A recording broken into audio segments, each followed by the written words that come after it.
Hello friends, आप सब लोगों का स्वागत है हमारी यूट्यूब चैनल कविंदर भैया पर। तो आज हम देखेंगे कक्षा 7 का महान व्यक्तित्व यूपी बोर्ड का पाठ 15। पाठ का नाम है तानसेन। तो जैसा कि हम इस वीडियो में इसका सारांश देखेंगे, तो चलिए फटाफट स्टार्ट करते हैं। पढ़ते हैं इसका सारांश। तानसेन स्वामी हरिदास के शिष्य थे। इन्होंने 10 वर्ष तक बालक तानसेन को संगीत की शिक्षा दी। बचपन में तानसेन का नाम तन्ना मिश्र था। इनके पिता का नाम मकरंद मिश्र था। रागों रागिनियों में निपुण होने के बाद तन्ना मिश्र तानसेन नाम से प्रसिद्ध हुए। अर्थात तानसेन के गुरु का नाम हरिदास था। जब ये 10 वर्ष के थे तानसेन, तब हरिदास ने इनको संगीत की शिक्षा देना प्रारंभ किया था।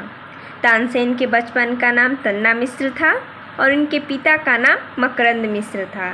जब इन्होंने गीत की दुनिया में यानी संगीत की दुनिया में निपुण हो गए, तब इन्हें तानसेन के नाम से जाने जाने लगा। आगे पढ़ते हैं। संगीत के पूर्ण ज्ञान के लिए स्वामी हरिदास ने तन्ना को स्वामी हजरत मोहम्मद गौस के पास भेजा। पर्याप्त संगीत शिक्षण के बाद तानसेन स्वामी हरिदास के पास मथुरा लौट आए। यानी कि संगीत का पूरा ज्ञान प्राप्त करने के लिए हरिदास ने इनको स्वामी हजरत मोहम्मद गौस के पास भेज दिया, ताकि वो संगीत का पूरा ज्ञान प्राप्त कर पाएँ।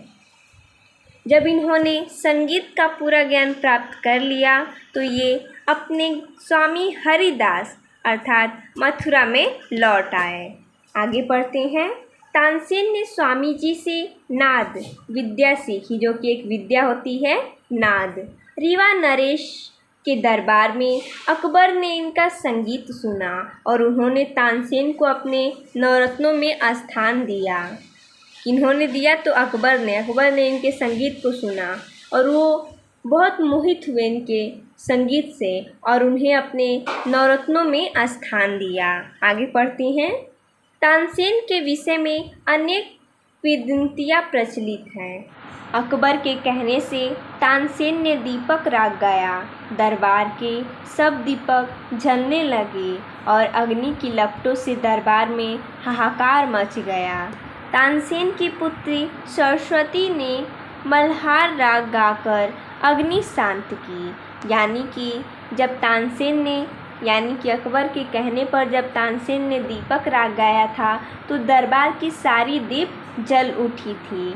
सब दरबार में हाहाकार मच गया था। तो तानसेन की पुत्री थी सरस्वती। उन्होंने मल्हार राग गाकर अग्नि को शांत किया। एक बार अकबर ने आगरा के पास संगीत प्रतियोगिता का आयोजन किया। एक साधु वेशधारी गायक ने तानसेन का मुकाबला किया। तानसेन की स्वर लहरी से हिरण दौड़े आए। तानसेन ने एक मृग के गले में माला डाल दी। गाना बंद होने पर हिरण भाग गया। साधु वेशधारी गायक ने मृग रंजनी राग गाकर माला पड़े हिरण को बुला दिया।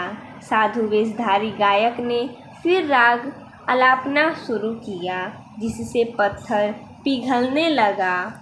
यह अनहोनी देखकर तानसेन नतमस्तक हो गए और अपने गुरु भाई बैजनाथ यानी बैजू बावरा को पहचान कर गले लगाए।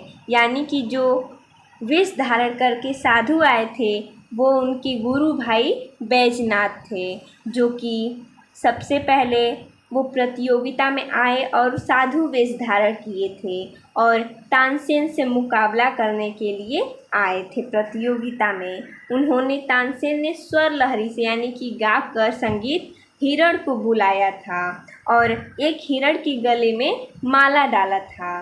उसके बाद उन्होंने गाना जब बंद किया तो हिरण भाग गया। फिर उसके बाद साधु वेशधारी गायक ने यानी उनके जो गुरु भाई थे, उन्होंने गाना गाया। कौन सा गाना गाया? तो मृग रंजनी, जो कि एक गाना होता है, संगीत होता है, जिसके गाने से मृग यानी हिरण दौड़े चले आते हैं। मृग रंजनी राग गाकर माला पड़े हिरण को बुला दिया। साधु वेशधारी गायक ने फिर राग आलापना शुरू किया, यानी कि फिर उन्होंने संगीत गाया और पत्थर पिघलने लगे। यह देखकर तानसेन ने उनको सिर झुकाकर प्रणाम किया, जो कि उनके गुरु भाई बैजनाथ थे। आगे देखते हैं। तानसेन संगीत दुनिया के सम्राट माने जाते हैं। इन्होंने दरबारी तोड़ी, मियाँ की मल्हार, मियाँ की सारंग आदि राग रागनियों की रचना की। सन 1589 ईस्वी में इस महान गायक का निधन हो गया। ग्वालियर में इनकी समाधि बनी है। तो देखिए दोस्तों, जैसा कि हमने इस पाठ का सारांश देखा, तो मिलते हैं शुभम, तब तक के लिए धन्यवाद दोस्तों।